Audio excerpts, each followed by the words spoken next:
Arratsaldeón, buenas tardes. Muchas gracias por estar aquí en un día tan señalado como este. Un mes de enero, pero de hace 25 años, exactamente el 4 de enero de 1996, el Foro Gogoa se daba a conocer en Pamplona mediante una rueda de prensa en la que estaban presentes Conchita Corera como presidenta, Mikel Aramburu como vicepresidente y yo mismo como vocal. Permitidme que, como actual presidente del Foro Gogoa y en nombre de las personas que forman parte de la permanente y de las socias y socios que hacéis posible que un cuarto de siglo después estemos hoy aquí, dedique un par de minutos a celebrar tan importante hito.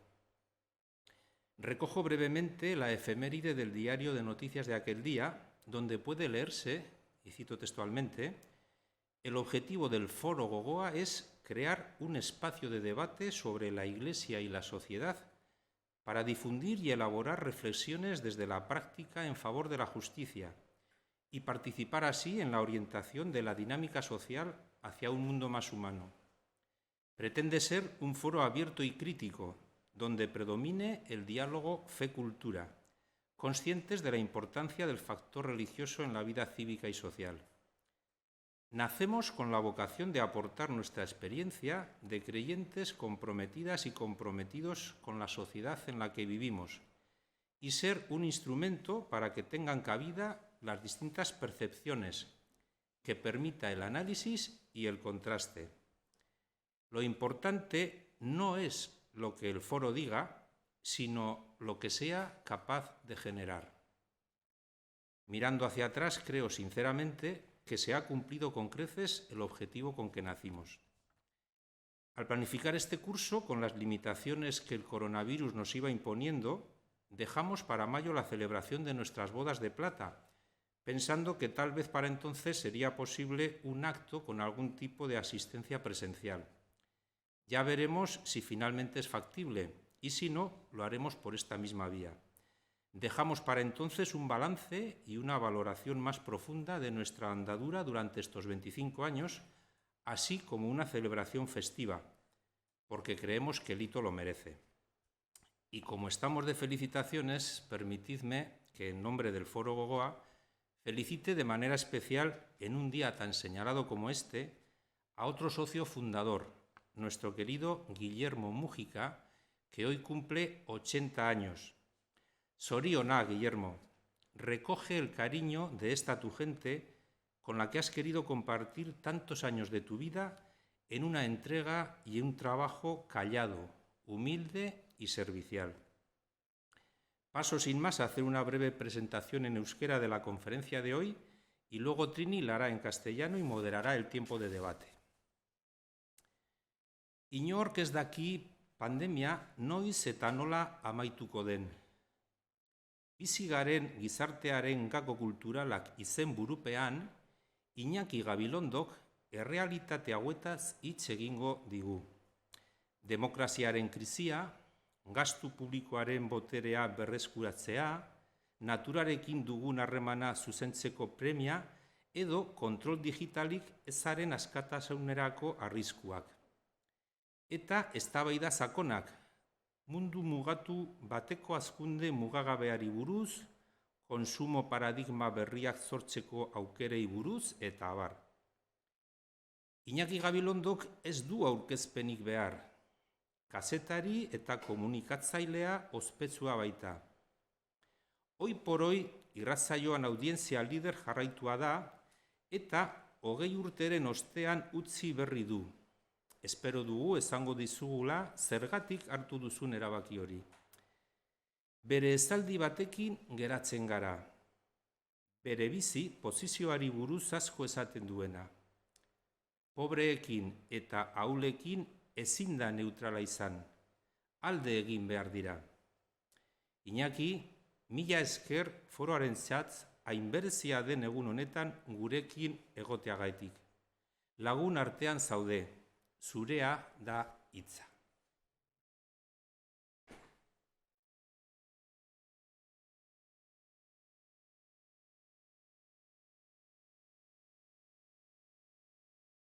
Arratsaldeon, Como decía Chemi, celebramos los 25 años del Foro Gogoa con la gran fortuna de tener hoy a Iñaki Gabilondo, y no es la primera vez que acepta nuestra invitación.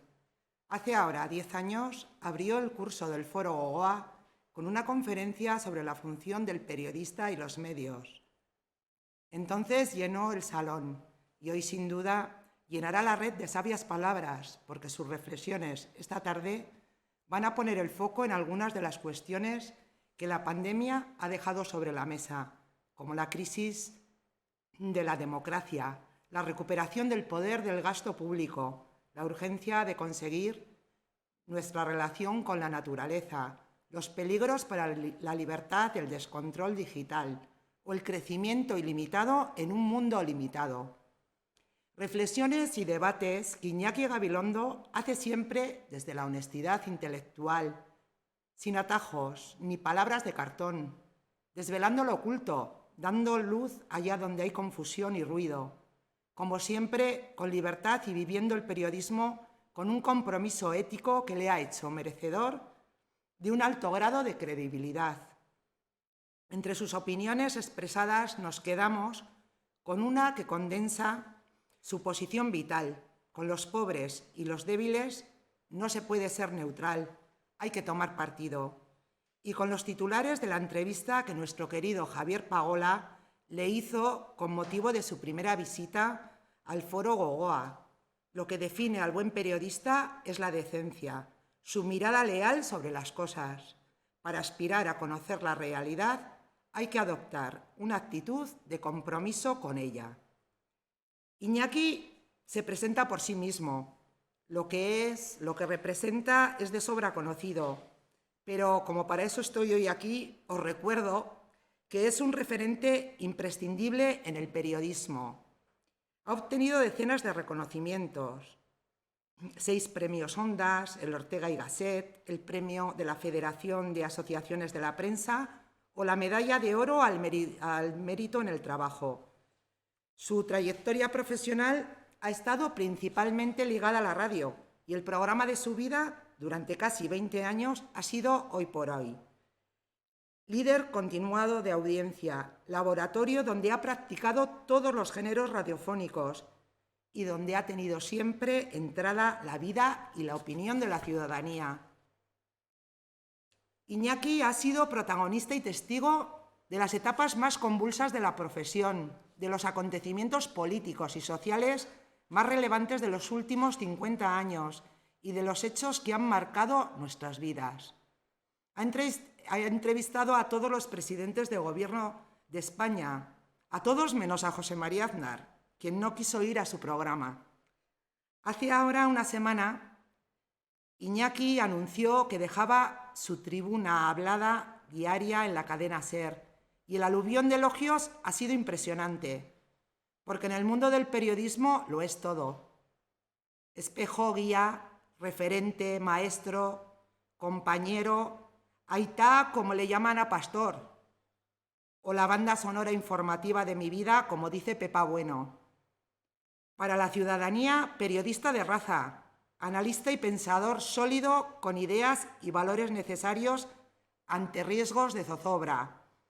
La palabra que apacigua, la verdad sin tapujos, la coherencia en tiempos revueltos, la mirada valiente, lúcida y siempre original sobre territorios muy transitados. Gracias, por tanto, Iñaki. Eskerrik asko, bihotz bihotzetik. Iñaki, muchas gracias. Muchas gracias por estar hoy en el Foro Gogoa en un día tan especial. Estás entre amigos y amigas. Tuya ahora es la palabra. Arratsalde-on guztioi, muy buenas tardes a todos. Muchas gracias por vuestras palabras. Quisiera llegar algún día a ser como decís que soy. No lo voy a lograr, pero, en fin, voy a intentarlo. Quiero, antes que nada, saludar a todos los que estén participando en este encuentro virtual y comenzar recordando a Javier Pagola. Ha sido citado Javier Pagola, que fue mi introductor embajadores con el Foro Gogoa, un hombre compañero al que aprecié, al que quise y al que admiré, porque Javier significaba, y siempre significará ya su nombre, pues la autenticidad, la honestidad y el compromiso. Ese sí que sí, compromiso con la vida, con la gente y con los demás. Así que a Javier va dedicada esta intervención, que como muy bien ha dicho Chemi, pues si tiene que mantener el espíritu del Foro Gogoa, pues va a importar menos por lo que diga que por lo que sea capaz de generar. Así que a mí me gustaría que lo que voy a comentar aquí en esta reunión de amigos, pues pudiera, en algún caso, constituir esa pequeña cerillita que se enciende y que tal vez ilumine un poco la mente Gogoa de los que están ahí, para hacer propia alguna sugerencia, para contradecirla, para descubrir alguna vía de observación que no había pensado, o para cuestionarla, o para confirmarla. Estamos viviendo un tiempo extraordinariamente inquietante. La verdad es que estamos todos muy preocupados, estamos todos, diría, asustados y muy desconcertados. El coronavirus ha venido a provocar una auténtica sacudida y además está durando tanto ya y tanto más que puede aún durar, que nos resulta imposible poder saber qué está significando. No podemos decir que ha pasado con el coronavirus porque es que no ha pasado el coronavirus. El coronavirus sigue ahí y sigue con nosotros, como digo, produciendo una extraordinaria zozobra. Quiero señalar que esta zozobra del coronavirus viene a sumarse a zozobras anteriores, es decir, que es una ola terrible que se suma a olas que ya venían andando detrás y que ya venían también sumiéndonos en el estupor. Antes del coronavirus se hablaba ya de un tiempo de estupor. Ignacio Ramonet en el Monde Diplomatique hablaba de un haz de crisis, no una crisis muy fuerte. Ya en el año 2008 el crack financiero provocó una gran conmoción, pero a esa conmoción se le añadía la conmoción que estaba significando en el mundo la globalización o las nuevas tecnologías. Estaban produciendo desconcierto, todo iba muy a prisa, todo iba cambiando y a una extraordinaria velocidad. Era casi imposible seguirle el rastro a tanto cambio, a tanta transformación. Un haz de crisis, decía Ignacio Ramonet, que era aquel en el que vivíamos cuando no sabíamos muy bien cuáles eran las certezas, si alguna quedaba en ningún terreno. No sabíamos ni cómo enfrentarnos con nuestra vida, ni cómo enfrentarnos con la educación de nuestros hijos, ni cómo enfrentarnos con la organización de la sociedad, ni cómo enfrentarnos con las nuevas herramientas de la nueva juguetería tecnológica que venía dispuesta a transformarlo todo. Los augurios hacían vaticinios verdaderamente extraordinarios que nos movían el seso sobre cuál podría ser un futuro en manos de la biotecnología y la infotecnología en un mundo global. Todo se desarrollaba a una velocidad extraordinaria, lo de siempre multiplicado por muchos millones.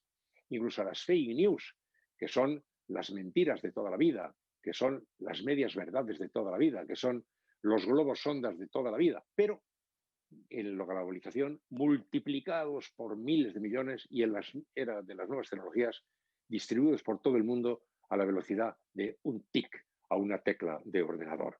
Vivimos, por tanto, en el tiempo del estupor antes ya de que llegara el coronavirus. Cuando el coronavirus llegó, nos provocó una sacudida que nos tiene ahora como estamos nosotros. Yo tengo a veces la impresión de que estoy en una noria que se ha descolocado, que va loca y que está además girando enloquecida en una tierra que está padeciendo un terremoto. Y está, por tanto, moviéndose todo, alterándose todo y alterándose en todos los aspectos y además desconcertándonos.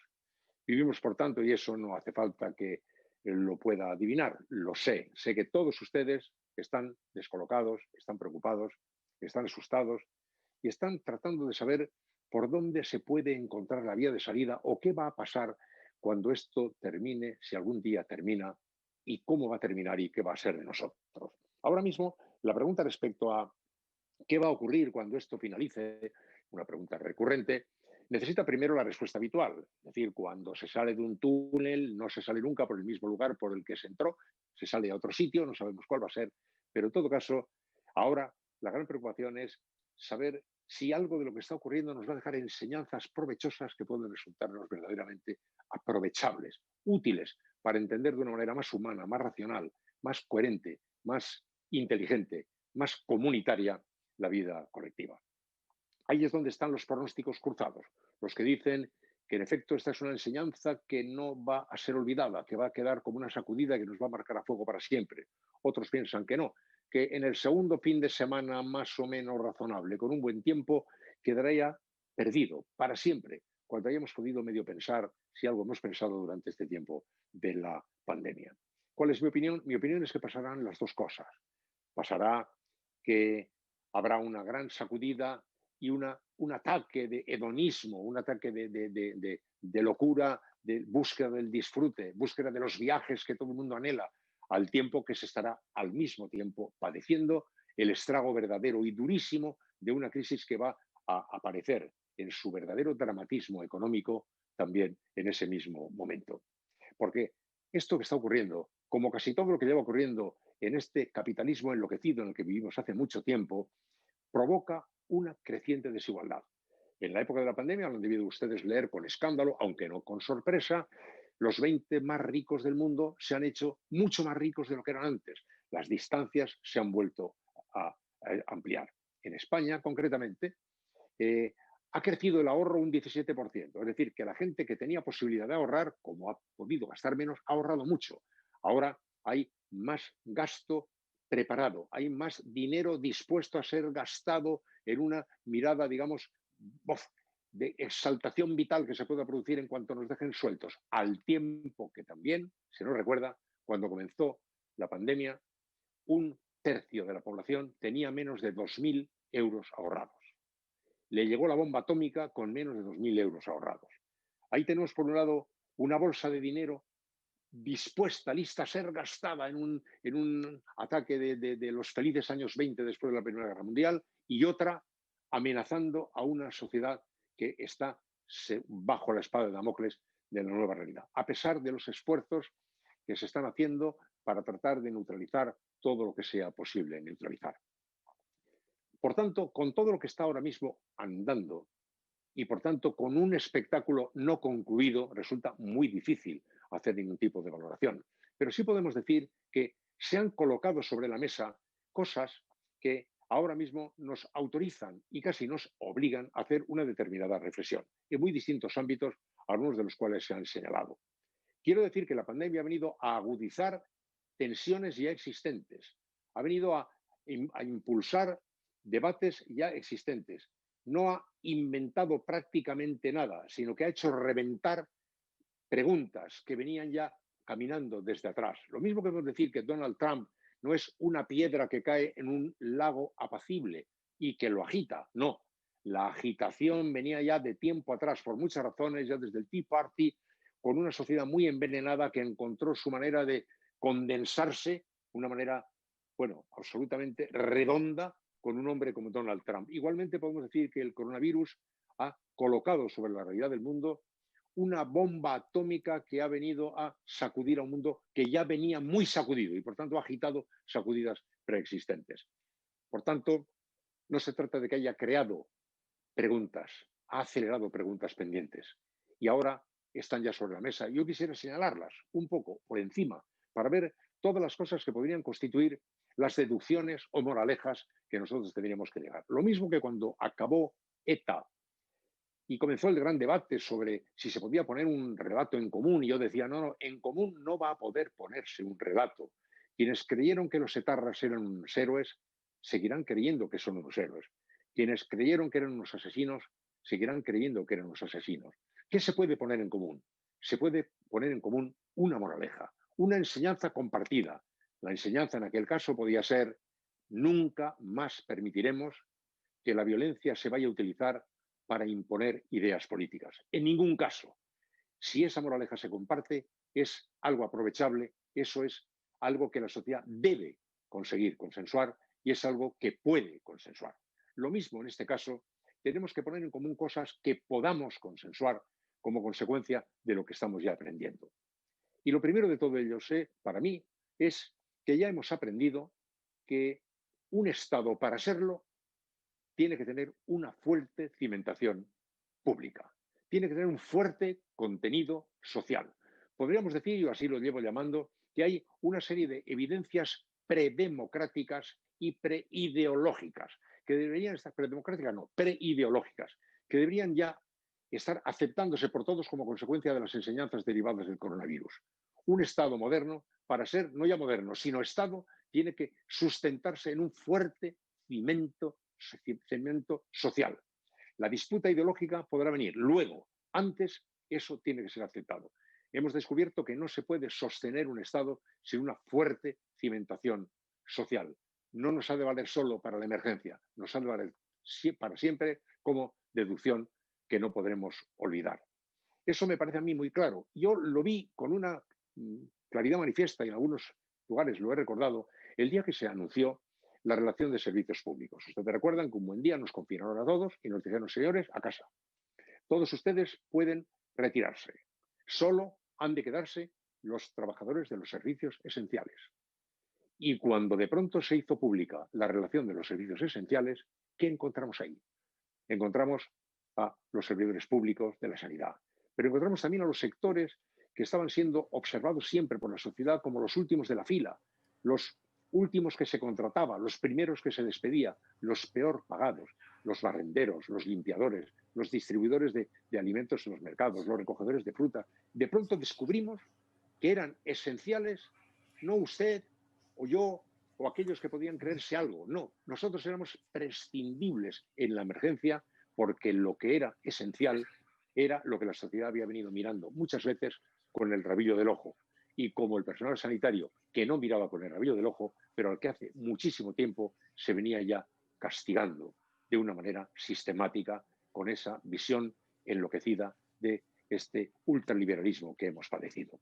Este descubrimiento, por tanto, de quiénes eran esenciales, nos llevaba, al menos a mí, y creo que a toda la sociedad nos debía llevar, al entendimiento de que un Estado tiene que tener una fuerte cimentación social. Que si no tiene una fuerte cimentación pública, no puede llamarse Estado moderno, no puede llamarse sencillamente Estado. Moraleja que, a mi juicio, debería quedar ahí.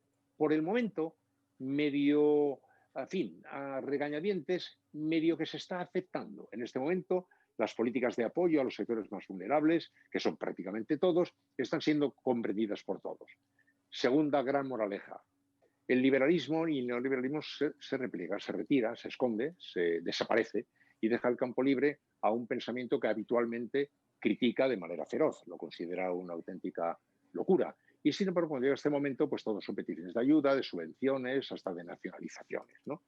Y esto debería también, como digo, colocarse sobre la mesa para recolocar también la mirada económica, acabando de una vez con esa especie de mito que dice que solo existe un modelo técnicamente viable, que es el modelo de este neoliberalismo, y que cualquier otro elemento que intente actuar o corregirlo viene a constituir una perturbación perversa no técnica y desarrollada por razones ideológicas, cuando lo que yo creo que está desarrollado por razones ideológicas es justamente ese otro pensamiento que yo digo. Ahora deberíamos avanzar en esta dirección. ¿Lo haremos? Pues es muy dudoso. Estaba leyendo hace un momento un artículo de un ciudadano que se llama Laurent Cordonnier, que es un hombre que escribe en la prensa francesa, que es un hombre muy inteligente, y que estaba recordando lo que había dicho el presidente Macron ahora cuando salió la pandemia y que decía: lo que esta pandemia revela es que existen bienes y servicios que deben situarse fuera de las leyes del mercado, que es una locura delegar a otros nuestra alimentación, nuestra protección, nuestra capacidad para cuidar, al fin y al cabo, nuestras condiciones de vida. Tenemos que recuperar el control, decía. Pero ese mismo artículo concluía recordando que hace muy poco en el Parlamento francés se ha aprobado la Ley de Finanzas para el año presente, 2021, que prevé volver por debajo del umbral del 3% de déficit público para el año 2025. Es decir, que ahora está este repliegue de este pensamiento neoliberal que deja el campo libre a un entendimiento mucho más social, mucho más, más justo de la economía, pues es sencillamente provisional, el paréntesis se acabará y regresaremos a las andadas. Yo creo que esto debería, por el contrario, contribuir a una lectura distinta de las cosas. Entender que en esta sociedad en la que vivimos no se trata de cuestionar el mercado, se trata de aceptar que tiene que estar muy severamente corregido, porque una sociedad, si no tiene fuertes cimientos sociales, no es una sociedad viable, y eso solo se puede hacer con una mirada que tiene que dar por superado este pensamiento que se ha considerado el pensamiento técnicamente irrefutable. Además, acabar con los grandes mitos. Estaba el otro día yo pensando que cuando se habla de las grandes calamidades que estamos pasando ahora, pues resulta que el crack del 2008 lo produjo la pues bien, la histeria de las finanzas más desatadas y más descontroladas. El Brexit lo ha provocado pues el conservadurismo inglés haciendo cálculos completamente equivocados. Y el propio trumpismo ha sido apoyado por el Partido Republicano. Es decir, todos son grandes calamidades que no los han producido los pensamientos más denostados desde el punto de vista social. Aprendamos también esa lección que está sobre la mesa desafiándonos ahora mismo de una manera muy aguda. El asunto de la relación con la naturaleza también se ha vuelto a colocar claramente sobre la mesa. Hemos entendido o hemos tenido motivos para entender, no sé si habremos entendido, que estamos viviendo una relación equivocada con la naturaleza. Lo venían anunciando hace muchísimo tiempo muchos expertos que, con motivo de las advertencias sobre el cambio climático, nos han ido dando constantes datos y datos y datos y datos sobre nuestra equivocada mirada a la naturaleza. El coronavirus ha sido también observado por los especialistas como el resultado de una equivocada relación del hombre con la naturaleza. Eudald Carbonell, uno de los codirectores de Atapuerca, me dijo a mí hace poco una cosa que me gustó y me hizo mucha impresión. Dice, no terminamos de entendernos como miembros de una misma especie, ni siquiera cuando llega un caso como el del coronavirus. Hacemos lecturas locales o nacionales o regionales o internacionales con mirada pequeña. Tenemos con gran dificultad una mirada planetaria, pero lo que no tenemos nunca es una mirada compartida como miembros de una misma especie. No nos entendemos todavía como miembros de una misma especie. Estamos viviendo un pensamiento que seguro dentro de unos cuantos siglos dará mucha risa a los que vengan detrás de nosotros, que no entenderán que hubo muchos siglos, todavía en el que nos cuesta entender que somos un eslabón más en la cadena de la vida, un eslabón más en la cadena de la vida, que no podemos entendernos y creernos por encima de la cadena de la vida. Esta es otra de las moralejas que esta pandemia debería dejarnos sobre la mesa. Corrijamos nuestra relación con la naturaleza. Estamos viviéndola de una manera claramente equivocada. El tema del descontrol digital ha aparecido también convertido en advertencia. Es evidente, y todos lo hemos visto, que con el coronavirus se ha producido la entrada en sociedad de manera definitiva de todas las novedades tecnológicas del mundo digital. Esto mismo que estamos haciendo ahora, hace un año y medio nos hubiera parecido muy raro y ahora lo estamos haciendo constantemente. La tecnología ha ocupado de nuestra vida, habita entre nosotros, todos, hasta el pequeño empresario sabe que tiene que entrar en ese territorio, el gran empresario, el gran ciudadano, el estudiante, la telemedicina, la teleeducación, el teletrabajo, están señalando la llegada de la tecnología para quedarse como un verdadero aliado del hombre, pero con un verdadero aliado del hombre si somos capaces de no caer en sus manos de una forma ciega. Hay muchas señales ya que lo advierten, muchos lo están advirtiendo. Hace muy poco, una serie de televisión que se llamaba The Social Dilemma, el dilema social, pues nos advertía de esto. Jóvenes, grandes triunfadores, grandes stars, estrellas del mundo digital, de Silicon Valley, pues nos hacían saber en un comunicado en el que se vertía su pensamiento con una gran sinceridad, dolorosa sinceridad, que les daba miedo que pudiéramos llegar a caer en manos de esta especie de monstruo digital que lo devora todo. Shoshana Zuboff, que es una de las personas que intervienen en ese debate, yo he tenido hace no mucho tiempo, ahora unos pocos meses, oportunidad de entrevistarla. Ella es en la Universidad de Harvard y también ella advierte, dice, el peligro de este capitalismo de la vigilancia en la era digital, el temor de que estas herramientas o se ponen al servicio del hombre o corren el riesgo de convertirse en un gran enemigo para el hombre. Tuve también el año pasado oportunidad de estar con Julian Assange en la Embajada de Ecuador, cuando estaba allí encerrado, y nos planteábamos este asunto. Las grandes posibilidades digitales son al tiempo el mayor cómplice que el hombre ha tenido nunca para comunicarse y al tiempo una amenaza que se puede activar. ¿Es un cómplice de nuestra libertad o es un enemigo de nuestra libertad? Pues todo esto lo va a responder exactamente la decisión que los seres humanos tomen. Permítame una breve digresión.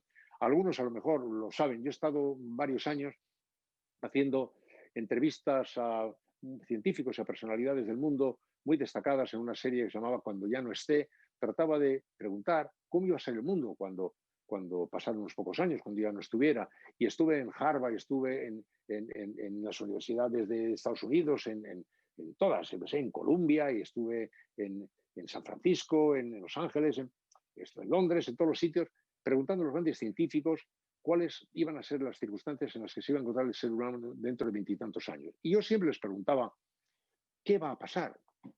Y era curioso, porque yo iba buscando una respuesta a la pregunta de qué va a pasar, pero descubrí que la pregunta era equivocada, porque ninguno de ellos aceptó la pregunta. ¿Cómo me pregunta usted a mí qué va a pasar? Y yo qué sé qué va a pasar. Yo solo sé las cosas con las que el ser humano se va a encontrar encima de la mesa. Lo que va a pasar no depende de nosotros. No mire usted al investigador. Yo le voy a decir lo que en genética va a poder ocurrir. Yo le voy a decir lo que va a poder ocurrir aquí y allá.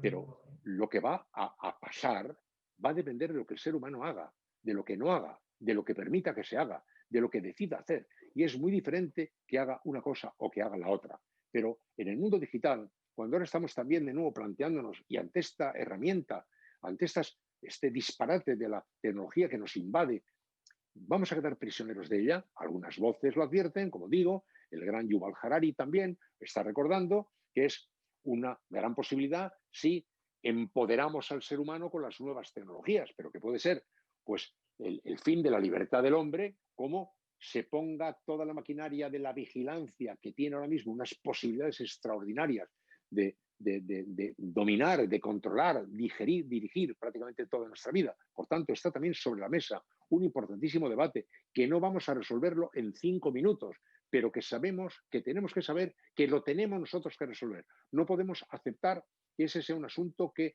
la tecnología y la era digital veremos qué vueltas y revueltas da, qué botes y rebotes da y finalmente en qué queda. No, el ser humano tiene que tomar la iniciativa.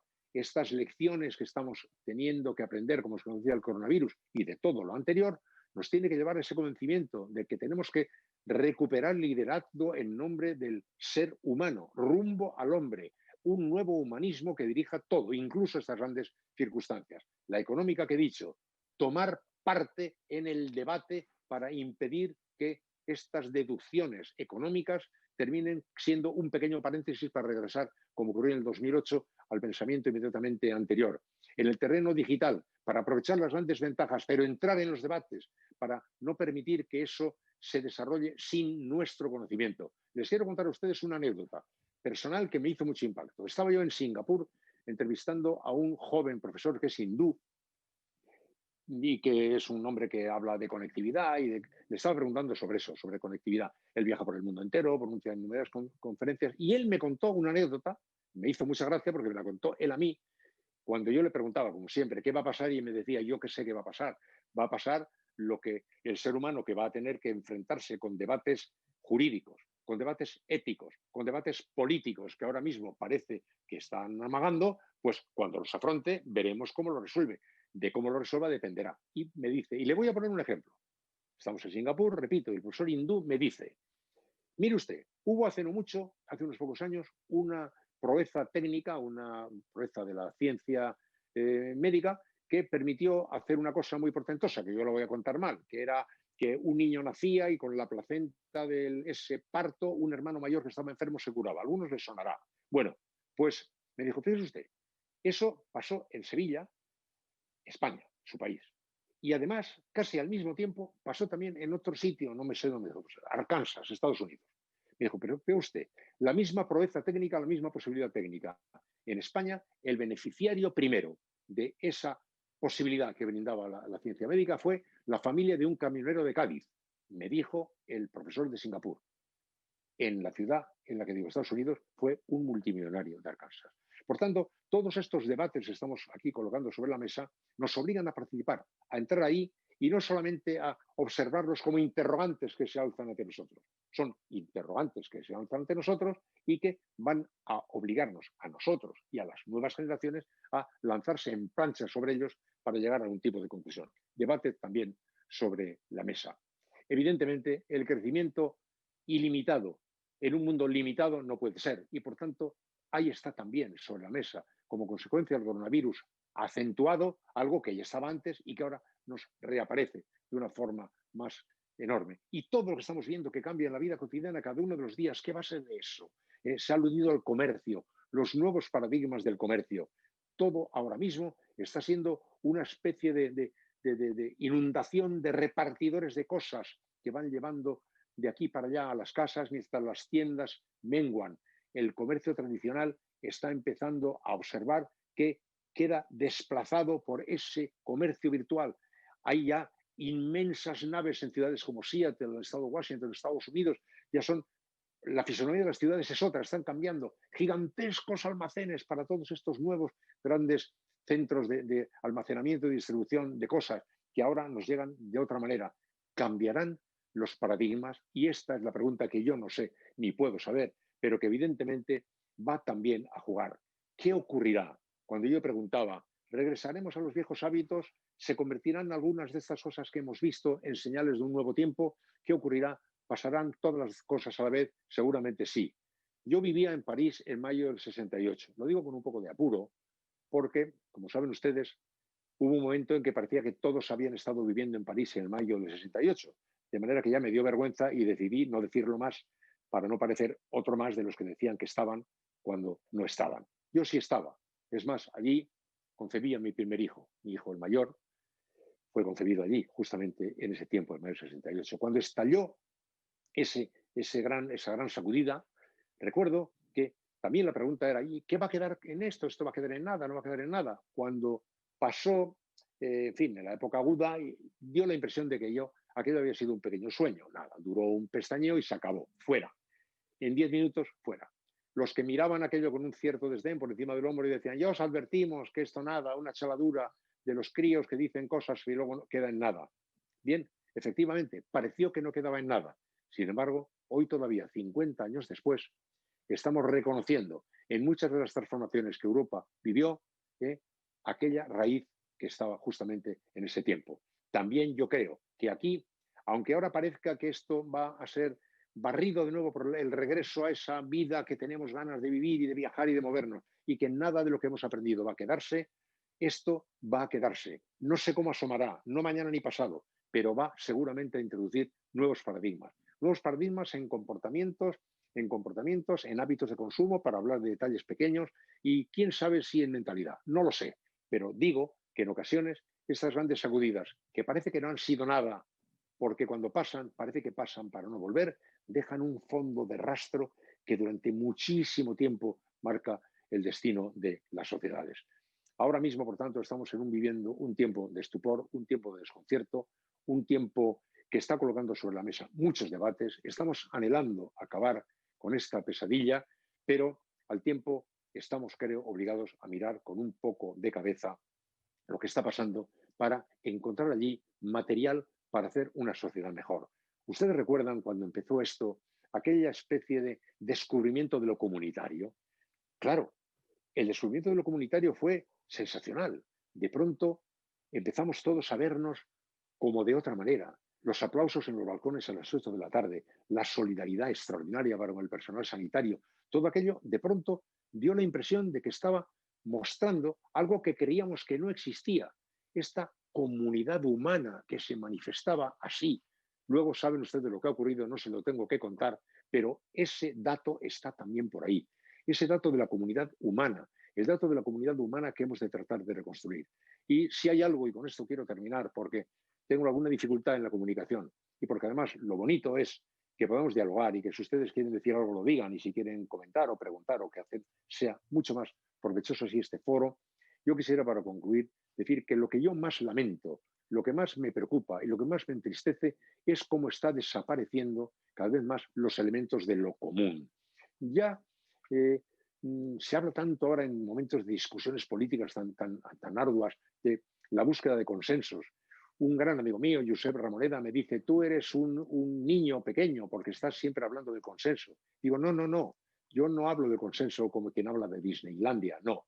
La democracia es consenso a partir del disenso. Yo creo en el disenso que construye, el disenso que avanza. Claro está que sí, no creo en un consenso infantiloide a lo Walt Disney, no. Pero sí creo en disensos que sin embargo sean capaces de encontrar puntos comunes. La comunidad y la comunicación tiene que ver con lo común y tiene que ver con la existencia de puntos comunes. Nos está costando mucho encontrar puntos comunes. Y en cuanto empieza a desaparecer los puntos comunes, empieza a parecer más difícil encontrar los denominadores comunes, es decir, el sentido común. Si no tenemos un sentido de lo común, no tenemos sentido común. Y si no tenemos sentido común, la sociedad se desquicia. Y una de las cosas por las que la sociedad está medio desquiciada es porque la política está teniendo extraordinarias dificultades para encontrar puntos comunes. No digo consensos infantiloides al estilo de tocamos el pito y se unen todos como los niños de la familia Trapp. No. Hablo de acuerdos desde el disenso tratando de encontrar algunos puntos comunes. Esos puntos comunes son los que hacen comunidad. Esos puntos comunes son los que hacen útil la comunicación. Esos puntos comunes es los que hacen posible que el sentido común, con ese punto de racionalidad y con ese punto de valor de lo humano, valor de lo profundamente humano, prospere. Esto es lo que yo quería decirles para concluir esta especie de chaparrón que les he echado encima. Les pido alguna disculpa porque he tenido una pequeña dificultad técnica desde el principio que me ha ido incomodando algo. Es probable que me haya notado disperso, aparte de mi natural dispersión, pues, en fin, he tenido este pequeño problema. En todo caso, muchísimas gracias. Me hubiera gustado tanto estar hoy en Iruña, en Pamplona, me hubiera gustado tanto estar con los amigos del foro. Otro día será. Hoy quedo a su disposición para lo que ustedes quieran decir, comentar, para lo que quieran que yo escuche, por lo que quieran preguntar. Muchísimas gracias, Iñaki. Y sentimos las molestias y los errores técnicos porque la pandemia también ha obligado al Foro Gogoa a dar el salto desde lo presencial al online y muchas veces son sobresaltos. Perdón. Quiero decirte que esto no tiene nada que ver con el Foro Gogoa. Yo estoy haciendo muy a menudo encuentros de este tipo y pasa bastante, ¿eh? Oh. No tiene que Pero ver el Foro Gogoa. de todas formas, decirte que tu chaparrón, como definías, moja y empapa, como siempre. Gracias, Iñaki. Vamos a pasar ahora a lo que es las preguntas. Ahora abrimos el foro para todas aquellas cuestiones que quieran plantearnos. Y mientras van llegando, voy a iniciar yo el foro comentándote pues la última noticia que ha saltado hace una semana, ¿no? El hecho de que hayas decidido dejar tu análisis político diario en el programa Hoy por Hoy de la cadena SER es significativo y preocupante. Sobre todo en alguien que lleva, como tú, muchísimos años en la profesión, que ha vivido los acontecimientos más relevantes de este país, la transición, el golpe de Estado de Tejero, cuando dirigías en aquel momento los informativos de Radio Televisión Española, los duros años de ETA. ¿Cuál ha sido la gota o el torrente que ha colmado un vaso, Iñaki, tan profundo y de tanto recorrido? Bueno, yo no quisiera que esto pareciera que es una especie de crítica a la totalidad a la acción política, porque no hay algo que no acepto y que nunca me gusta, es la descalificación de la política. Creo en la política, es el único instrumento que el ser humano tiene para transformar la sociedad.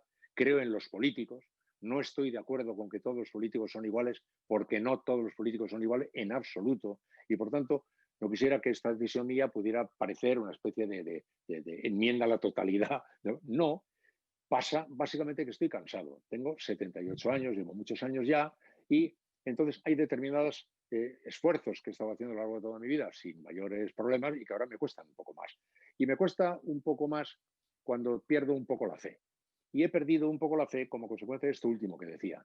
La dificultad de encontrar puntos comunes da una cierta sensación de esterilidad que cuando le pilla a uno ya bastante mayor y bastante cansado y con unas ciertas ganas de empezar a disponer de un poquito más de su tiempo, pues ha llegado el momento de dar un paso a un lado, no para dejar de trabajar, sino para dejar de entrar todos los días en un territorio que está casi todos los días condenado a no llevar a nada. Porque si yo hubiera estado haciendo un comentario al mes o una vez que me llamaran, pues bueno, hubiera dicho, pero cuando tienes que entrar a diario en esa disputa diaria.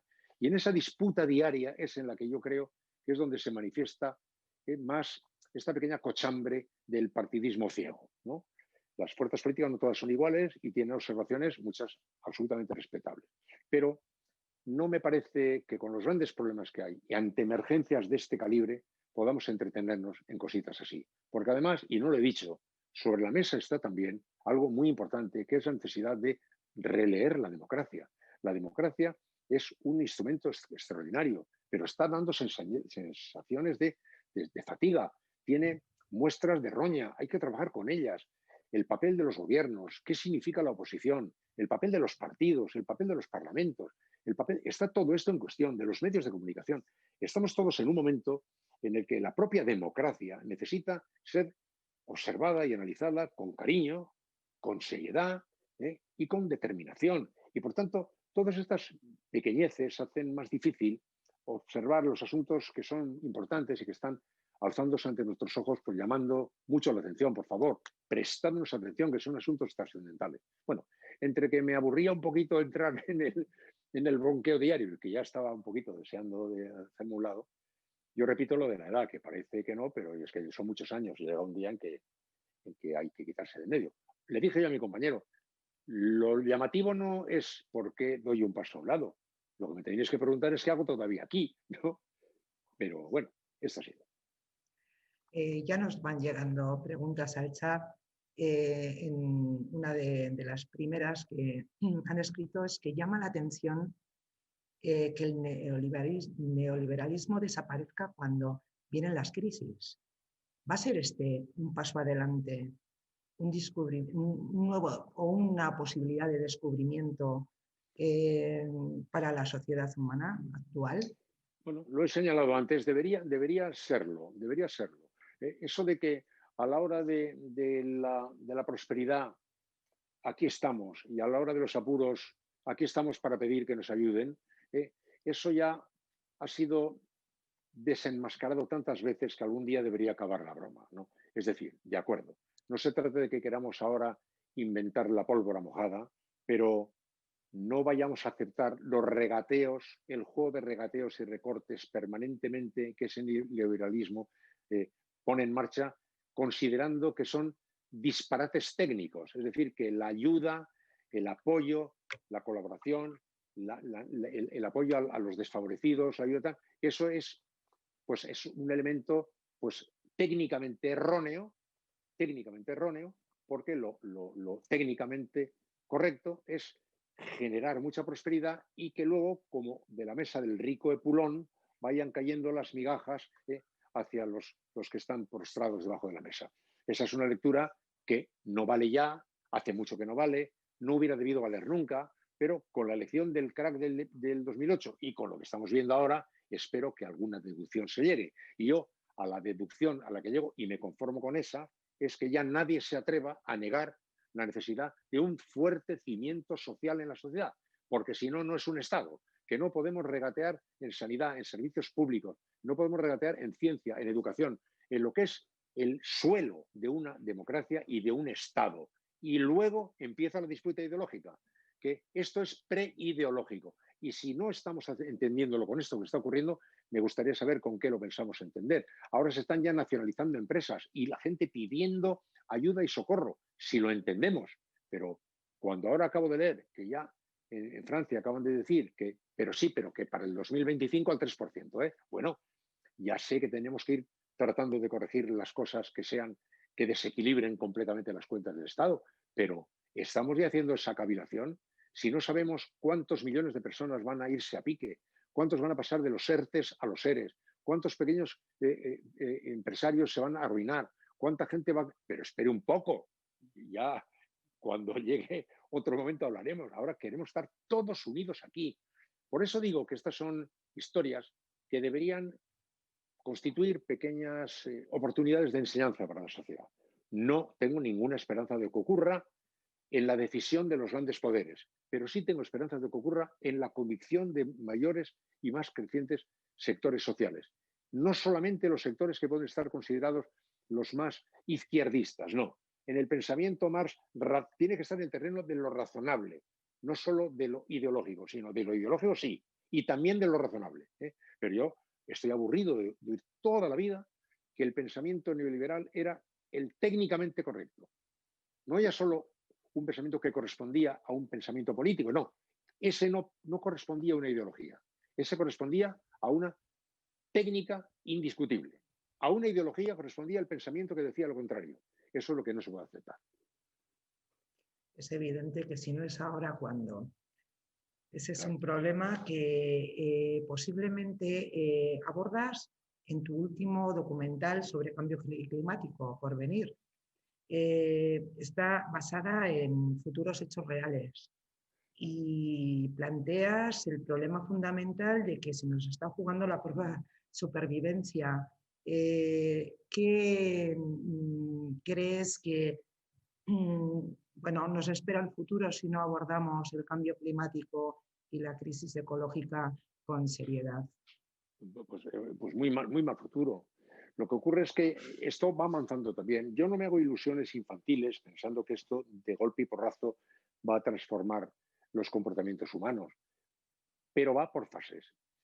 Una primera fase era cuando unos melenudos, hace unos años, nos decían que había que tener cuidado con la naturaleza y nos parecía que eran cosas que decían unos activistas radicales, ¿no? Luego ya llegó el momento en el que ya la sociedad empezó a entenderlo y ya las fuerzas políticas empezaron a considerarlo como una posibilidad, aparecían ya en formaciones políticas que tenían esa identidad y en las demás formaciones políticas aceptándose como un discurso interesante. Ahora ya hemos llegado al momento en que ya nadie se atreve a cuestionar el hecho. Ahora llega la parte más difícil.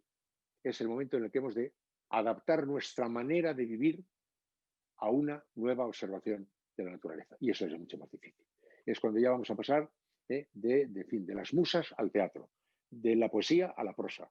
Cuando tenemos que entender que las correcciones para evitar la deriva en la que vamos en rumbo de colisión, pues van a necesitar no solamente apoyos a determinadas formaciones políticas, o discursos, o frases, o firma de cartas. No, van a necesitar cambios en nuestra manera de vivir, en nuestra manera de trabajar, en nuestra manera de consumir, en nuestra manera de pensar.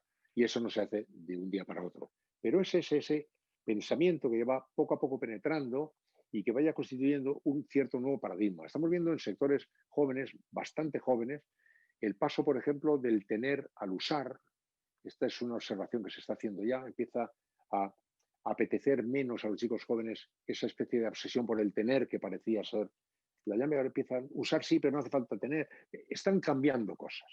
Lo que pasa es que no se ven. Y yo suelo decir muchas veces que como vemos el estruendo que hace el árbol que se cae, no vemos que también crece la hierba, pero está creciendo la hierba. Hay mucha hierba que está creciendo. Hay muchas iniciativas, hay mucha gente haciendo cosas formidables en todo el mundo. Están poniéndose en marcha iniciativas extraordinarias en todo el mundo. Hay novedades de todo tipo, hasta hay periodismo sin ánimo de lucro. Hay muchas cosas que están pasando. Están en cierto sentido inadvertidas, ocultas, por el estrépito de lo que se desmorona, ¿no? Yo no me termino nunca de desanimar porque veo la hierba que crece, pero no me hago tontas esperanzas porque eso va muy despacio, mucho más despacio de mi impaciencia y mucho más despacio seguramente de la necesidad. Hay una pregunta, Iñaki, relacionada con los medios de comunicación, no podía ser menos. Recuerdo que en el libro, tu libro titulado El fin de una época, que escribiste en el 2011, ya analizaste las amenazas y grandezas del periodismo en un entorno que ya entonces estaba en plena transformación. Has hablado un poco del desprestigio de la política.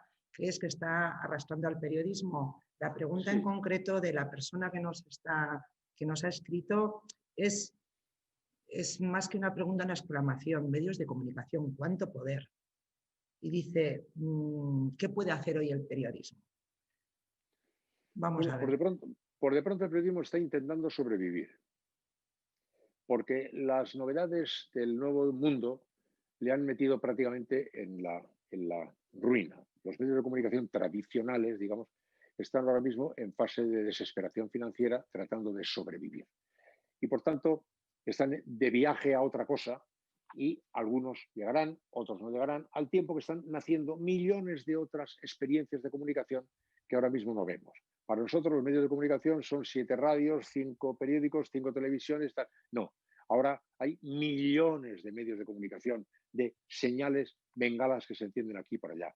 Lo que ocurre es que a los medios de comunicación tradicionales les ha atropellado la modernidad. Al papel, por ejemplo, los medios impresos es muy fácil de entender. Si para hacer un periódico hay que traer bobinas de papel enormes atravesando Europa en grandes camiones para llegar a unas grandes naves donde en grandes máquinas rotativas se imprime tal para que a las 7 de la mañana te dan noticias, cuando ahora con un clic de un dedo, ¡pac!, tienes la noticia aquí, es bastante fácil de entender que los medios impresos tradicionales pues han quedado sencillamente, pues los ha atropellado la nueva realidad. Están los medios ahora tratando de sobrevivir mientras tratan de ver cómo se adaptan a la nueva realidad y veremos quién lo consigue, quién inventa vías de salida que por el momento no se están viendo, aunque hay algunos casos que sí. Por ejemplo, el New York Times ha tenido una sorprendente salida de la crisis, por además pegando un cañonazo muy fuerte, haciendo un periodismo de altísima calidad y contratando a 400 periodistas. O sea, empezaron el proceso de adaptación creyendo que iban a tener que ver cómo se adaptaban a lo digital y terminaron descubriendo que lo único que les iba a dejar sitio era convertirse en una referencia de tal categoría periodística que la gente se lanzara en tromba a suscribirse. Se ha lanzado en tromba a suscribirse. Para eso ha tenido primero que darle un músculo tremendo a su periódico. Ha contratado un montón de gente. Bueno, y de pronto una nueva realidad, un éxito de salida de la era digital por el procedimiento de convertirse en un gran medio de referencia. Esto, también lo he dicho muchas veces, yo lo dije un día, luego lo digo mucho por allí. Ahora yo no sé si me han copiado o es que yo le copié a alguien, ya no lo sé. El hecho es que se ha dicho mucho, algo que explica la pregunta y la respuesta. En tiempo de inundación, lo primero que escasea es el agua potable. Parece una paradoja, pero es verdad. Cuando hay una inundación, lo primero que escasea es el agua potable. Y ahora, cuando hay una gran inundación de señales informativas, de YouTube, de Instagram, de Twitter, de millones de señales informativas, lo primero que escasea es la información potable.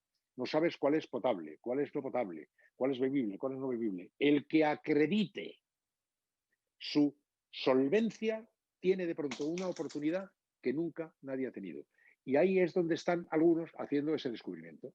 Unos creyeron que adaptarse al tiempo digital era aprender a jugar con la juguetería tecnológica, que son cacharritos que se inventan y se reinventan, y otros descubrieron que lo que tenían que hacer para superar esta baraúnda de señales era acreditar una solvencia y una categoría. Hicieron más fuerte su independencia, hicieron más fuerte la calidad de su producto, contrataron a lo mejor que había en el mercado y hacer un pedazo de producto así de grande y les va de cine. Así que hay 1.000 millones de salidas.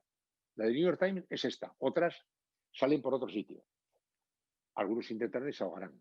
Pero no vale ahora, no es posible hacer una respuesta panorámica de los medios de comunicación porque están de viaje de un pasado en el que jugaban un papel intermediador que ya ahora no juegan, mientras andan buscando un poquito a ciegas en la niebla, una manera de sobrevivir y de encontrar sitio. Uno con otro comentario en relación con la velocidad, ¿no?, tan vertiginosa que adquiere la actualidad, las noticias cada día, en cada minuto, tenemos que estar conectados, y eso lo que provoca es una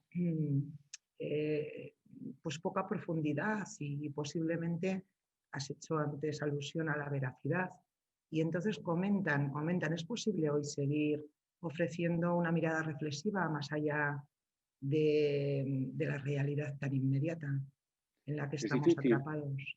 pero es difícil no solo para el periodismo, sino para la vida. Es que ahora cualquiera de nosotros está viviendo rodeado de millones de cosas. Vemos 75 películas a la semana. Ya forma parte de mi vida cotidiana el asesinato, la violación, el rapto, los estallidos de bombas. Estamos haciendo 40 cosas a la vez. Hablamos por teléfono y nos mandamos un mensaje, un chat, leemos, vemos la tele. Esta descolocación la está padeciendo el periodismo, pero lo está padeciendo también el ciudadano medio, que está atropellado, sin tiempo para digerir su propia realidad, sin saber muy bien cómo actuar. Yo cuando dejé de hacer Hoy por Hoy hace unos cuantos años, me acuerdo que dije que me daba la impresión de que yo ya no sabía contar la complejidad. O sea, la vida es muy compleja, todo es muy complejo. Si yo tengo que explicar qué es el Foro Gogoa, seguro que es todo complejo, todo es complejo. Todo es complejo. Pero ahora, como todo tiene que contarse en muy poco tiempo, todo tiene que contarse en 40 segundos o en 140 líneas, parece que no es posible contar la complejidad. O sea, parece que no es posible contar la verdad. Entonces yo tuve la impresión de que la comunicación ya estaba condenada a no servir para nada, porque estaba condenada a ser casi como una especie de subgénero de la publicidad para lanzar eslogans, frases cortas. No había manera de entrar en ningún matiz. Si no se entra en el matiz, no se entiende nunca nada, ni nada se explica. Pero un día descubrí que eso era así, y así me sigue pareciendo, pero que en parte era consecuencia de que yo me estaba haciendo mayor, porque la sociedad estaba empezando a digerir de otra manera, distinta a como yo digería. Y ahora yo veía que en la pantalla de la televisión estaba viendo yo una cosa y debajo pasaba un banner con las cotizaciones de bolsa, con toda naturalidad. Y a la derecha había un cuadrito donde estábamos viendo cómo estaban jugando 4 chicos al baloncesto. 40 cosas a la vez. Y el espectador al tiempo estaba mandando un mail. Yo decía, esta manera de digerir se parece tan poco a mi manera de digerir, que consiste en coger un libro, leerlo despacito, darle vueltas a la cabeza, ponerme unos auriculares, escuchar música, escuchar a alguien que está hablando con atención, tomar notas. Ahora es tan distinto todo el juego de la vida que yo ya no sé si no va a poderse nunca ya reflexionar o si esta es otra manera de vivir a la cual le corresponde seguro también otra distinta manera de reflexionar que yo no entiendo porque no es la mía. Quiero creer esto. Déjame creer que es esto. Déjame creer que el problema lo tengo yo porque me estoy haciendo viejo. Pero en ocasiones, cuando soy pesimista, me parece que no es que sea que yo me estoy haciendo viejo, sino que está pasando eso que no me gusta. En ocasiones pienso, como Vicente Verdú, que era un maravilloso periodista y sociólogo, un gran amigo, que decía, miramos con bastante desconcierto estas cosas que hace la gente, pero somos nosotros que estamos en retirada y que no entendemos que los bárbaros tenían razón y que los del lenguaje ciceroniano estaban quedando desbordados por la novedad, la modernidad que trae. Déjame que crea que hay muchas maneras de reflexionar que, aunque no se parezcan a las que yo tradicionalmente he usado y usaré, pues también serán reflexión. Una pregunta que va unida un poquito con lo que acabas de comentar, que es más personal. Pero bueno, hay alguien que pregunta cuántas horas dedica Iñaki a leer al día. Y la más importante, cómo elegir, cómo seleccionar lo que leemos. Quizás para esa reflexión sólida que merezca la pena y que dé luz. Yo tengo una costumbre, como estamos entre amigos, la cuento porque es tan rara que no se la cree nadie, pero es verdad. O sea, ¿yo qué quiere que te diga? ¿Qué quieres que te diga? Yo me despierto y leo todos los días. Y mira que me he estado despertando a las 4:30, a las 4 de la mañana. Pues yo me despierto y leo 20 minutos todos los días. Pero no prensa, no libros de actualidad. Todos desde hace muchos años. Y no me digas por qué, porque no me acuerdo. Yo me despierto y tengo que hacer como gimnasia, como que tengo que ventilar el cerebro y tengo 6 o 7 libros al retorcero, los cojo y tengo 20 minutos para leer eso. Y luego ya empiezo a actualidad, noticias, etcétera, etcétera. Y luego, por la tarde, pues un par de horas, hora y media, cada día. Luego oigo media hora de música todos los días, porque yo no puedo oír música al tiempo que leo, o leo al tiempo que música. Tengo que ir por separado. Por lo tanto, necesito ese rato. Y eso lo he podido hacer porque he sido un poco antisocial. En el capítulo de ir a comidas oficiales no he ido a ninguna y a estas cosas me borro de todas, porque necesito mi tiempo de leer y mi tiempo de oír música 1 hora y por separado. Y eso es todos los días. ¿Y cómo seleccionar? Pues yo no sé seleccionar. Yo leo, me van llegando cosas, veo, visito librerías, pregunto y me entero de cosas y tal, y me pierdo casi todo y algo voy leyendo. Yo no puedo dar pistas al respecto, no puedo dar pistas. Pero, por ejemplo, de lo último que has podido, que ha caído en tus manos, que has podido, que es lo que has devorado con mayor interés, no sé, o una recomendación, ya que nos la pedían. Pues mira, fíjate, acabo de terminar este libro El espejo de nuestras penas, de Pierre Lemaitre, que es un escritor muy bueno, que había leído los 2 libros anteriores de su trilogía. No soy yo muy de novela, ¿eh? Yo no soy muy de novela, ¿eh? Pero me pillas en la mano, fíjate, no sabía que me ibas a apuntar esto, me pillas en la mano con estos dioses útiles de José Álvarez Junco, que lo he leído como 5 veces, pero voy por la sexta, ¿no? Porque me ayuda un poco a entender mejor qué es España y qué no es, y qué cantidad de cuentos nos estamos montando y qué peleas absurdas traemos en torno a la propia idea de España. Bueno, pues no sé, estoy leyendo eso. Tengo más por ahí, pero esos son los que tenía aquí justamente donde tengo colocado Muy bien. el- Nos preguntan si algo ha puesto en valor la crisis del coronavirus ha sido el valor de lo público, ¿no? Claro, preguntan, esto es muy difícil, pero bueno, vamos a ver. Yo creo que puedes posiblemente contestarla. Dicen, ¿qué sectores son más urgentes? Y en concreto hacen referencia a asistencia social, mayores, acceso a la energía, acceso al agua. Sí, sí, hombre, evidentemente, yo creo que, por supuesto, el tema de la sanidad es el primero que surge en la respuesta como consecuencia de lo que estamos viviendo. Evidentemente, sin eso prácticamente no se puede ya pensar en nada más, ¿no?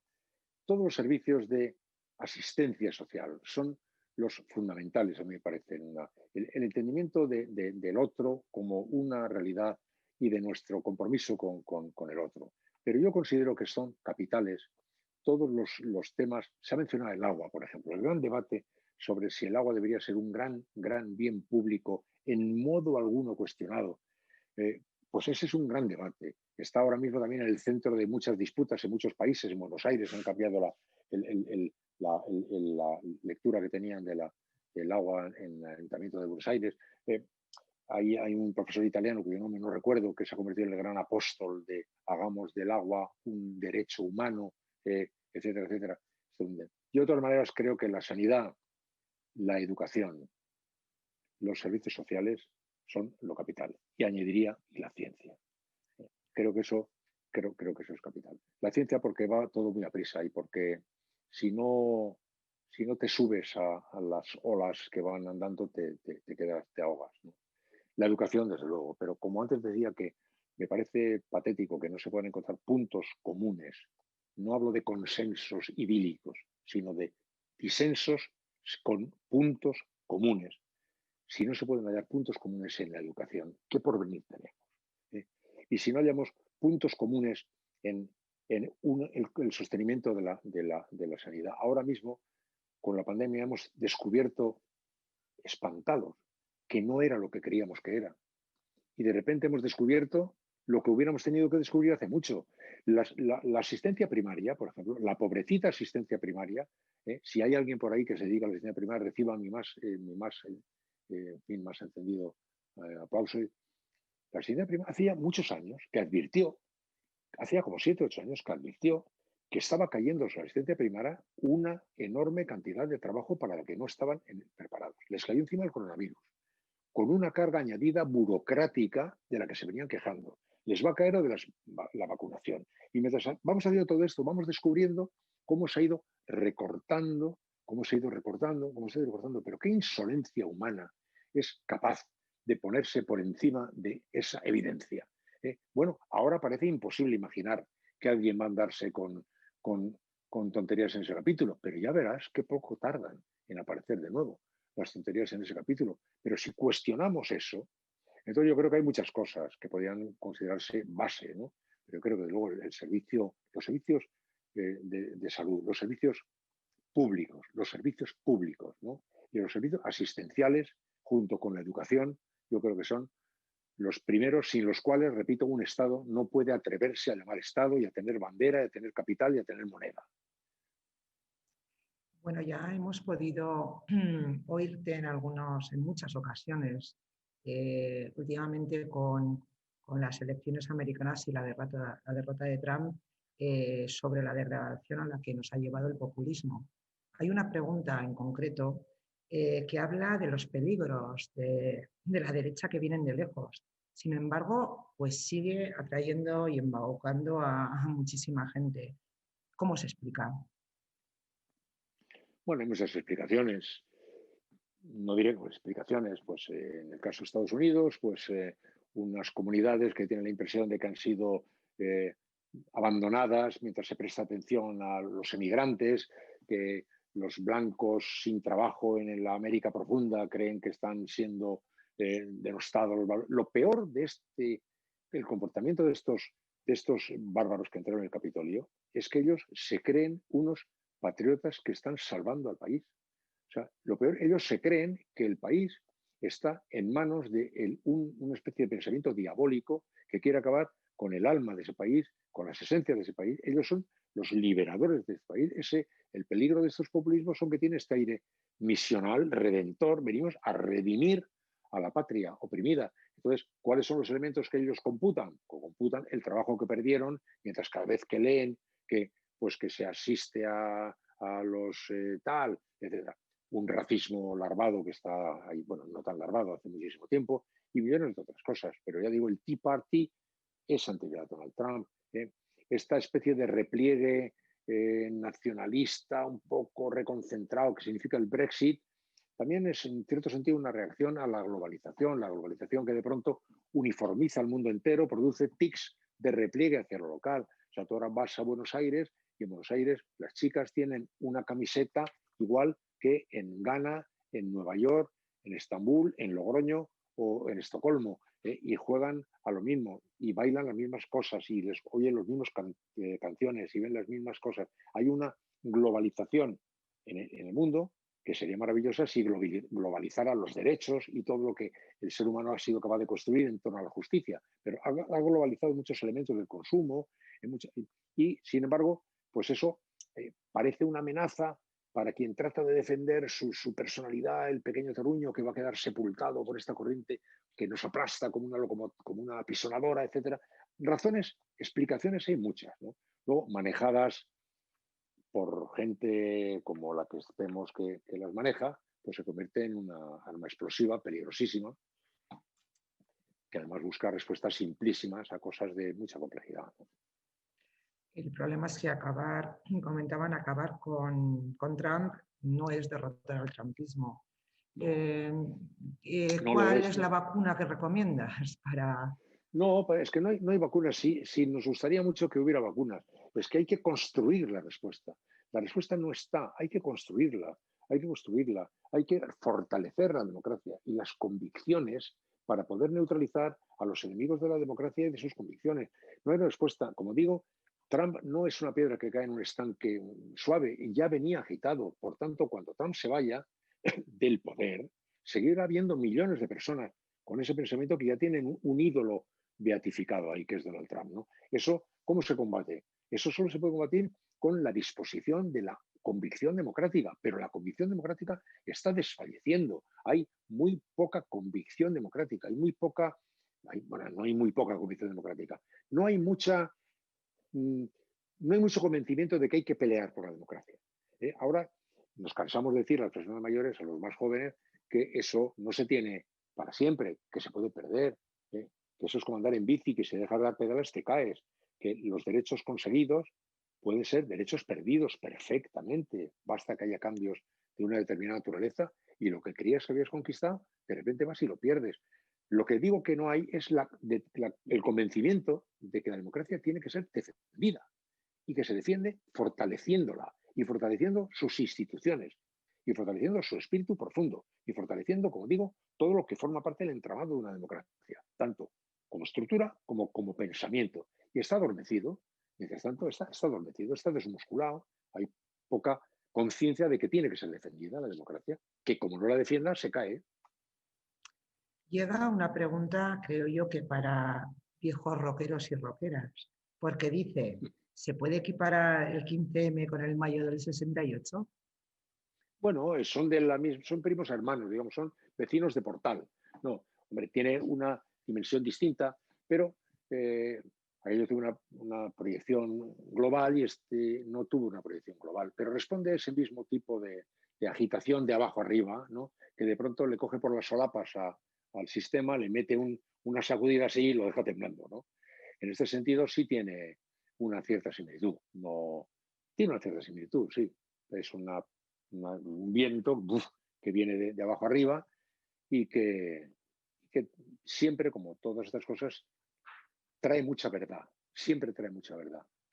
No es que todo lo que traiga sea verdad, ni mucho menos que todo lo que traiga se pueda hacer, pero trae viento de verdad. Tiene mucho de purificador, quiero decirte. Tiene siempre mucho de purificador. Como tuvo Mayo 68, mucho de purificador. Pero como es desordenado pues hombre, resulta muy difícil, no viene empaquetado en dosis, viene como un viento que trae de todo, lo mejor y lo peor, pero tiene mucho de purificador. Y luego tiene mucho, deja mucho pozo. Yo repito, lo del 15M está flotando porque alumbró en cierto sentido un partido político, digamos. En el caso del mayo del 68 no terminó alumbrando ningún partido político, por tanto se evaporó, como si no hubiera ocurrido nunca. Y sin embargo, fíjate tú, lo que todos los expertos, sociólogos, tal, te contarán de estos últimos 50 años, en mucha parte está muy marcado por aquel pensamiento que allí nació, ¿no? Dicen en el chat, leo textualmente, me ha gustado oírte, Iñaki, hablar del valor del disenso para llegar al consenso. Construir entre todos los nuevos consensos parece difícil, al menos en el diálogo de los partidos actuales. ¿Hace falta nuevos actores sociales en el debate social? Probablemente, bueno, la sociedad decidirá. Lo que tiene de particular la democracia es que es la sociedad quien decide la respuesta a esa pregunta. ¿Hacen falta nuevos actores? Nos lo dirá la sociedad. Yo no soy la sociedad, yo no puedo decir si hace falta nuevos actores.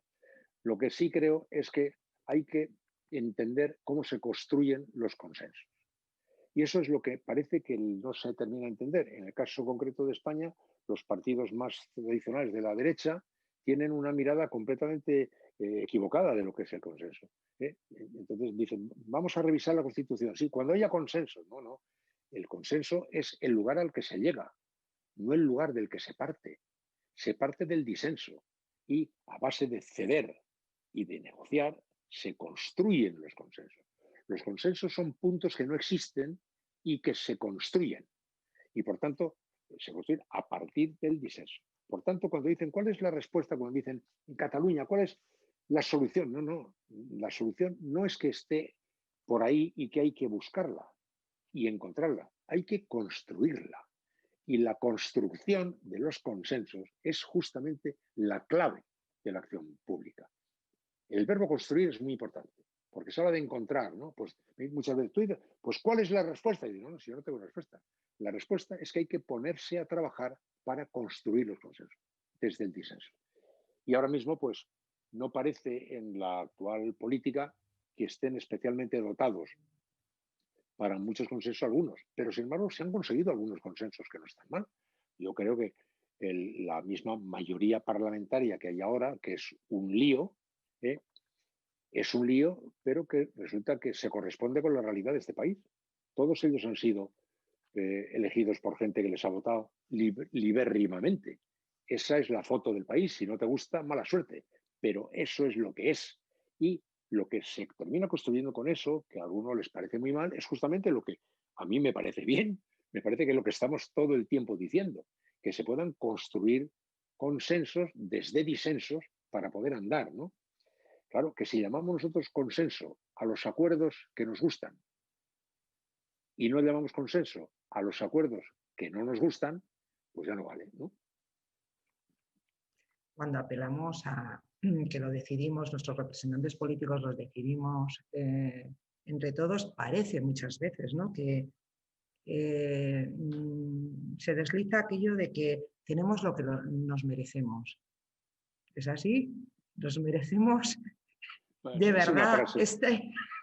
Esa es una frase y como todas las frases muy hechas, pues tienen más trampas que una casa de chino, ¿no? Nos merecemos. Bueno, tenemos los que hemos elegido. Somos, la sociedad es así, y los hay buenos y malos, como entre nosotros los hay buenos y malos, ¿no?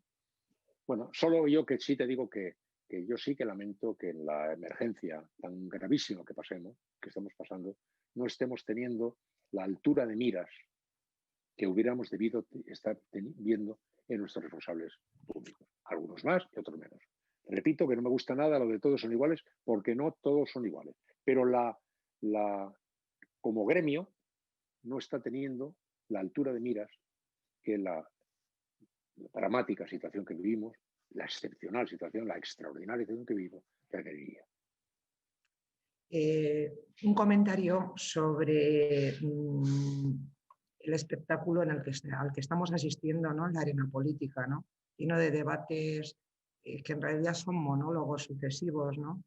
De contraste muchas veces, que la ciudadanía lo valora como estupideces, ¿no? Cuando realmente están ocurriendo cosas importantes. Y entonces, una pregunta que te hacen es, ¿qué recomendarías a los jóvenes que quieren participar en política y están hartos del plató televisivo en el que se ha convertido el Congreso?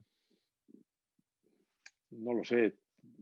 Si están deseando participar en política, la pregunta decía eso. ¿Qué pueden decir los chicos que están deseando? Si están deseando participar en política, ya encontrarán el camino. Lo que es más difícil es conseguir implicar a los que no están interesados en participar en política. Los que están interesados en participar ya encontrarán el camino. Yo no sé cuál es. Pero hay que vivificar el actual panorama político. Tiene que ser vivificado. La guerra partidista no puede terminar imponiéndose así. La lucha por el poder ya sé que es una de las bases de la acción política, pero no puede ser todo lucha por el poder. Por eso te decía yo lo del denominador común, el bien común y el sentido común. Es que como no encuentres elementos comunes, ni el bien común ni el sentido común te van a aparecer. En este momento cuesta muchísimo ver en las acciones públicas una gran voluntad de atender lo común. Hay muchas señales que sí, ¿eh? Ya digo, se están haciendo muchas cosas que sería muy injusto no reconocer como hechas con mucha intención de colaborar y ayudar al bien común. Pero no cabe ninguna duda de que en este momento parece estar mandando mucho más el interés parcial de cada uno en no perder posiciones o en ganar un metro que el bien común. Y eso es lo que a mí me parece que es muy preocupante. Los jóvenes que quieren participar en política, por el solo hecho de participar, ya lo estarán vivificando, ya les encontrarán la manera. Lo que no van a encontrar, y sería peligrosísimo que lo intentaran, es una vía alternativa saltándose el Parlamento. No, no se trata de, puesto que el Parlamento no nos gusta, vamos a inventarnos otra cosa por ahí. No, eso no es así. Tienen que vivificar este Parlamento, transformarlo, modernizarlo, sacudirlo, ponerlo de pie y llenarlo de luz. Pero el Parlamento donde está representada la voluntad de la sociedad y de la ciudadanía. Bueno, las dos últimas preguntas, porque se Sí, nos ha echado el tiempo sí, un encima. poquito de prisa, voy un poquito Sí, apurado de nada, ritmo ahora, nada. sí. Sin más, ¿qué valor das al feminismo como alternativa social que pone precisamente en el centro los cuidados? Pues hombre, no sé, llevo toda mi vida dándole una gran importancia. Por tanto, pues le sigo dando una importancia. Lo he dicho muchas veces y no tiene nada original. Creo que ahora mismo es el colectivo más activo, más dinámico, más propulsor, más tractor que tiene la sociedad. Es el motor menos gripado de la sociedad. Y sin embargo, como siempre, pues el que más sufre. Ayer mismo oí en la radio que en el coronavirus, pues el mayor número de empleos lo han perdido las mujeres, a las que sin embargo les ha caído el doble de trabajo ahora como consecuencia de las circunstancias derivadas de los confinamientos, etcétera, etcétera. El feminismo es un motor absolutamente clave en el desarrollo de la sociedad.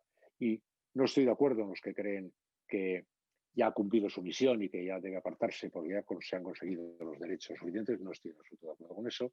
Creo que es una causa que tiene todavía mucho que recorrer y que tiene que recorrerlo, espero, con la complicidad de los hombres, porque sería verdaderamente ridículo que lo que muchas veces pasa, que la lucha de la mujer está siendo visto por muchos hombres como si estuviera asistiendo a una reunión de coleccionistas de sellos, como si es algo que no estuviera implicando de una forma profundísima a su propia sociedad, como si fuera posible una sociedad distinta si no se producen unas normalizaciones de los derechos de las mujeres, como si fuera posible una nueva sociedad, como no se resuelven los problemas de la conciliación. Todo esto es que son cuestiones que están tan imbricadas en la vida de todos los seres humanos que parece un poco inexplicable para mí que los hombres muestren toda esa indiferencia. Yo cada vez que hay una conferencia sobre feminismo, que intervienen dos chicas, hay un salón, hay 1000 personas o 100 y 99 son mujeres y hay solo 2 hombres, digo, bueno, pero Y qué cosa más absurda.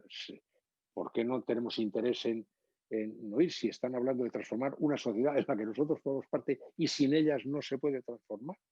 Creo en el feminismo. Pues ya terminamos y terminamos destacando que muchas personas en el chat resaltan y te agradecen, Iñaki, el valor de los mensajes que nos ofreces. Una mente abierta, están diciendo, tan limpia y a la vez tan profunda y alentadora. Muchas gracias. En muchos mensajes. Gracias, Iñaki. Hago transmisora únicamente de lo que estamos leyendo, ¿no? Y lo que estamos viendo en la red. Y Muchas bueno, gracias. vamos a poner punto final porque, bueno, yo lo entiendo, porque sin tu voz, pues gana terreno el ruido.